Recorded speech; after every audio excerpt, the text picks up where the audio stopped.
Hey, what's up, YouTube? It's Richie from Boston. Today is the 6th of May. It's May 6th, 2026. And you might be wondering why I haven't uploaded in a little bit, but I actually have. And as well as actually having uploaded on one of my other channels because I'm going to be revolving. I can't keep posting on RFB2 all the time because I already got hit once. Takedown notice is it's a red flag. So I've been revolving them. And also, tomorrow night, I'm going live on RFB3. I can't go live tonight because I'm doing a radio show at 6:30 p.m., which I don't even want to do it right now. I'm at a friend of mine's house in northern Arkansas, and it's freezing. Absolutely freezing here. It's not what I was expecting whatsoever at all. And it's pouring rain. So that's awesome. But I got a couple of things I want to cover in this video, and hopefully it's of interest to you, because it should be, or not. So let's do this. Now, I've shown this before, lots of people have shown this, but look how quickly this young man puts on this mask and how quickly and effectively it completely looks legit. This is highly, highly disconcerting, and I mean, half of the politicians, every time you see Donald Trump, he looks like a different person. It's just crazy. It's utterly crazy that these are available to the masses, and I just wanted to show it. So there you go. And I've gotten a ton of emails from people asking me about the 15% ethanol that they're putting in gasoline or plan on putting in gasoline. Well, not only that, they're actually jacking up the price big time. Almost $5 for 87% gasoline in Arkansas. That's pathetic. And ethanol absolutely is designed to destroy your engine. Cars aren't made to run on it whatsoever at all. And they don't want you driving cars. And my next video on jailbreak is going to go into that in depth because people need to know this. Your cars are not only listening all the time, but all the new patents have built-in kill switches as of 2027. So if you're buying a new car, don't. There's a reason I bought a 2019 when I could have bought a brand new vehicle. And that's all I'm going to say about that for now. New video will be up on Jailbreak, just like this video was up on Jailbreak. Now, if you follow my channel for any length of time, you're well aware that I put up numerous videos that said your television is watching you. It's not simply taking pictures every 15, 30 seconds for advertising reasons. The televisions are literally spying on you 24/7, and they're bringing all that spying directly into your vehicles. But remember this, I told you about this years ago. Numerous times that Samsung was watching you. I did a video on this 10 years ago, 8 years ago. I covered it numerous times. Well, apparently, mainstream people are starting to figure this out, and they're still not understanding that. I was telling you about this 10 years ago, and the result of that, because I wasn't the only one talking about it 10 years ago, many channels were talking about it, and the result of it was Samsung, the television that was in Wired magazine, that told everybody that don't have sex in front of your television. That was what they were saying. Don't have sex in front of your television because it's watching you at all times. Well, apparently, the mainstream is YouTubers are starting to come around. People that don't talk about things that we talk about because it's too tinfoiled hat. They're starting to come around. Your TV is taking a screenshot of your screen right now. Not metaphorically speaking, Samsung TVs literally capture a frame every 500 milliseconds. LG captures it every 15 seconds, and some models do it every 10 milliseconds. And this isn't just what you're streaming, it captures everything that's on your screen, including whatever's plugged into the HDMI port, your laptop, your gaming console, even your doorbell camera feed if you've got a display. So they're catching on a little bit, but they're still under the complete delusion that this is simply for advertising. Advertising. I don't know how many times I have to say this. The things that the elites do aren't for money. They print the money. They print the money. They take worthless paper and they print the money themselves. Straight up. They print the money. They don't care about that. What they care about is making sure the people that acquiesce, the people that take the chip, the mark, whatever it may be, the people that are on their social credit scores, all the people that are left after the event occurs, because Agenda 2030, I won't be here anymore. Probably you won't be here anymore. I don't want to live in their world that the Bible literally warned us about. No man can buy or sell without it. That's all I need to hear. I've had a pretty good life, you know what I mean? And to be totally, completely honest, this earth sucks right now. But it's astonishing that people get right to the edge, but then they stop. Oh, it's all for advertising. No, it's not. It's the Internet of Things. They want to not only be able to see you and hear you, and if they can't hear you, they're putting literal harmonic devices that allow them to listen to you or read your lips using frequencies. Why do you think all the towers? You think they care about the internet service? They could give us whatever internet service they want, charge us whatever they want, leave it exactly as it was when it first came out, and we'd still pay for it. But that's not what they were doing. This was a massive, massive stroke of genius, social engineering bonanza for them.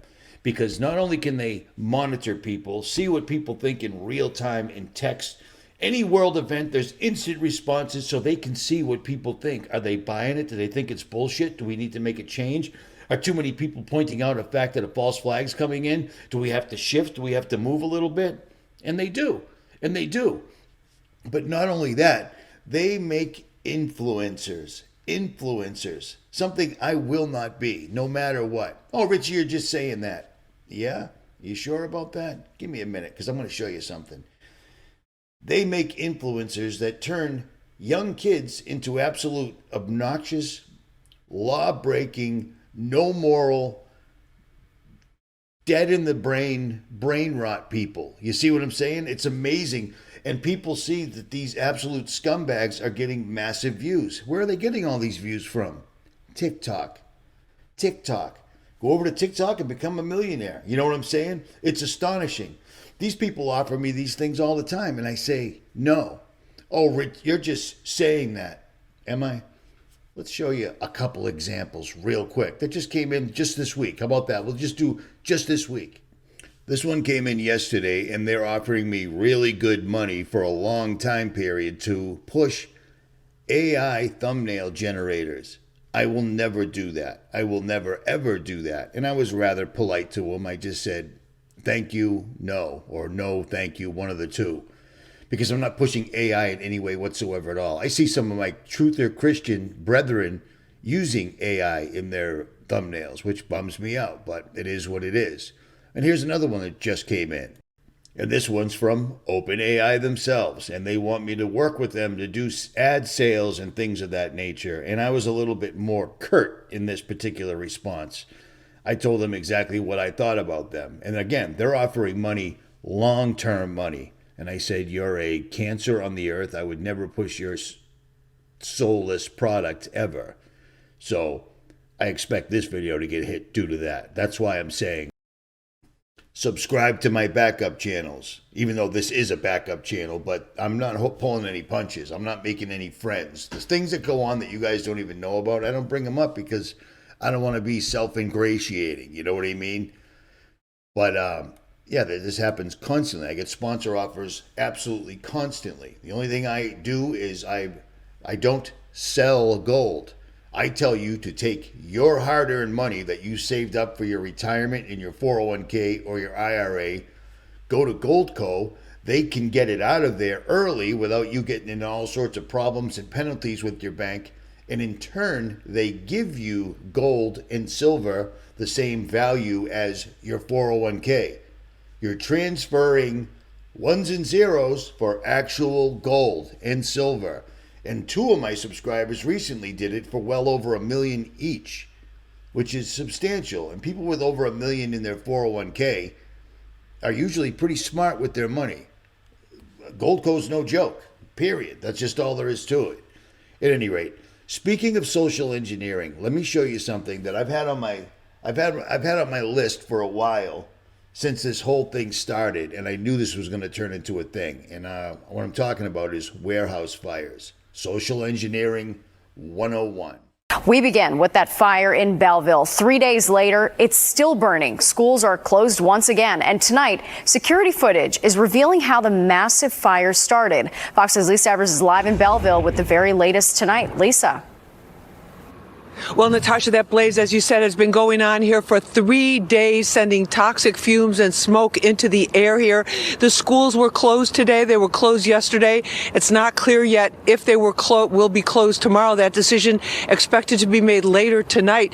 Now, we learned from the mayor that the ATF, the federal agency that investigates bombings, explosions, weapons, and arson, has arrived here in the town. It's not clear why, but he says they will be conducting an investigation here. But let me give you an idea of what's going on now. These first responders have been at it around the clock for the last 3 days nonstop. And you can see in that ladder truck there, they're still spraying water onto that warehouse where this fire erupted about 3 o'clock on Sunday afternoon. And what they're telling us is that, yes, it's mostly under control because there's no flames, but they're very concerned about hot spots. Really, Richie? Social engineering? There's a fire in a warehouse in New Jersey that shut down the town for 3 days. What's that got to do with social engineering? Well, I'm glad you asked. Go ahead.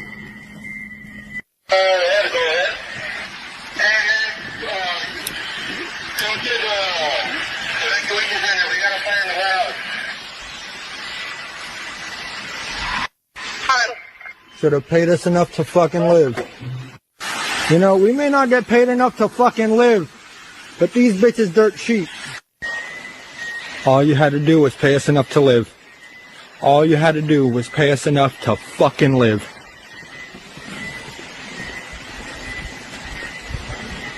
All you had to do was pay us enough to live. There goes your inventory. So a disgruntled employee sets a warehouse on fire. He films himself doing it, and he's concerned about not making enough. He can't make enough to live. So now he's going to go to jail for a long, long time because he did it against a corporation. So they will hammer him. But the mainstream pushed this entire meme. Do you see what I mean? And now this is an absolute, no pun intended, this is an absolute outbreak. And now this has become such a thing that there's actually a U.S. warehouse fire tractor, crowdsourced industrial incident map. And if you look, just in the last month, 114 fires, 114 fires, absolutely every place. Well, that'll show them, yeah, that'll show them, all right. I'll leave links for this so you can peruse it for yourself. But I mean, they're nationwide, coast to coast for the most part. Started out here, spread up here, and then spread, because we live in a world where they'll start something, they'll highly publicize it. It looks like we're pushing against the machine, but this just screws us. All those warehouses are things that we need in the United States. They're things that we need as consumers because nobody has the ability to raise their own food, make their own clothing. You depend on somebody at some point down the line, period. This completely screws us. And people, after the Sandy Hook hoax, people started looking at mass shootings as a way to, hey, I'm a loser, I can't get laid, people don't like me, people make fun of me. I guess I'll take my dad's gun, go to a school and shoot a bunch of people, and then somebody will start making videos about me and I'll be famous. So they can't be an influencer, but they can be infamous. Do you see what I'm saying? It's the exact same thing that's going on right here. This is social engineering. As soon as that video popped up, I made a note to myself to start following up on this. I had no clue there was an actual crowdsourced industrial warehouse fire map. And those were all from the last month. From this dude starting the fire. You know what I mean? There's a double entendre in there someplace, but I'm missing it right this second, I guess. But at any rate, I just want to say thank you to all my new Patreons and all the Patreons that I already had. And I'm going live tomorrow. I got to go on a radio show in 1 hour, so I guess I got to take a walk, get a little fresh air. But again, subscribe to my backup channels. Thank you to all my Patreons, the ones that have been with me since day one and the ones that are signing up now. It's just phenomenal. And I post there a lot. And I've live streamed there numerous times. I'm not sharing it on YouTube because it's for Patreons only. And real quick, this is a real question. How come everybody that got their YouTube channels back after the COVID purge, how come I never got my main channel back? I got my backup channels, which I never actually used. You know what I mean? They didn't give me back my big channel. They didn't want 600 to 700,000 people hearing me again because I had people on talking about NASA, CERN, Department of Defense. During COVID, I had on every medical doctor I could possibly find that were actually spitting straight facts. They told us before the vaccine was even available, death, heart problems, clogged arteries, and strokes. And I've seen that happen in my own personal life. I know for a fact that that's happened. And now suddenly everything that I was saying is now just mainstream news and nobody cares. Do you see what I'm saying? Everyone else got their main channels back, but I didn't. Think about that. Or don't. And keep this in mind. I don't take sponsors. I have Goldco. That's it. They came to me. It's worked out perfectly for everybody. People that have gotten their money out of the bank, turned it into gold, have literally doubled what they had sitting in the bank because the bank gives you ugats, nada, zip, zero. Gold just keeps going up. Gold is a commodity that's been around since Jesus walked this earth. So remember that. Or don't. At any rate, going live tomorrow. For now, I'm out.